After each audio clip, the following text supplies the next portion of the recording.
আসসালামু আলাইকুম ভিউয়ার্স, আপনারা সবাই কেমন আছেন? শীতের সকালে গরম গরম পিঠে হলে কার না ভালো লাগে। শীতকাল তো পড়েই গেছে, অনেকের হয়তো এই পিঠে খাওয়াও হয়ে গেছে, আবার অনেকের খাওয়া বাকিও আছে। তো চলুন আমরাও খেয়ে নিলাম এই পিঠে। এই পিঠেটাকে সাধারণত আমরা সেদ্ধ পিঠেই বলে থাকি। তার জন্য এখানে প্রথমে কড়াইয়ে কিছুটা জল নিয়ে নেওয়া হয়েছে, ওই মোটামুটি 1 কাপ পরিমাণ জল নেওয়া হয়েছে। তাতে এবার লবণ দিয়ে দেওয়া হলো, আর জলটা ঠিক ফুটে ওঠার মুখেই এখানে চালের আটা আর তার সাথে মিক্সড করা ময়দা দিয়ে দেওয়া হলো। তারপর এটা ভালো করে হাতায় করে নাড়তে হবে, গ্যাসের ফ্লেমটা লো রেখে। মা এখানে হাতায় করে নাড়ছে চালের আটাটা। এখানে মনে হচ্ছে আর একটু পরিমাণ আটা লাগবে, তার জন্য মা আবার একটু আটা এখানে অ্যাড করবে। তারপর গ্যাসের ফ্লেম অফ করে ভালো করে খামিরটা নাড়তে হবে যতক্ষণ না পর্যন্ত এটা ডোয়ের আকার নিচ্ছে। তারপর দেখুন খামিরটা মোটামুটি রেডি হয়ে গেছে। তারপর এটা একটা বাসনে ঢেলে নিতে হবে, আর হাতে অল্প করে জল নিয়ে ভালো করে এটাকে চটকাতে হবে যতক্ষণ না পর্যন্ত একটা স্মুথ খামির রেডি হচ্ছে। একবার করে হাতে জল নিতে হবে আর ভালো করে এটা চটকাতে হবে। খামিরটা মোটামুটি রেডি হয়েই গেছে। এবার ছোট ছোট গুটি কেটে নিতে হবে।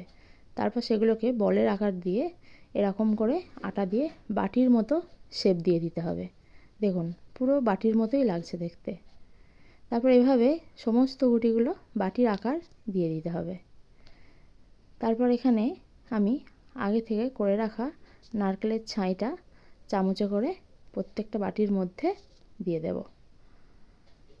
একে একে সমস্ত বাটিতে নারকেলের ছাই দেওয়ার পরে দেখুন দেখতে কতই না সুন্দর লাগছে। পিঠেটা আসলে মাই বানাচ্ছিল আর আমি এখানে মাকে হেল্প করছিলাম।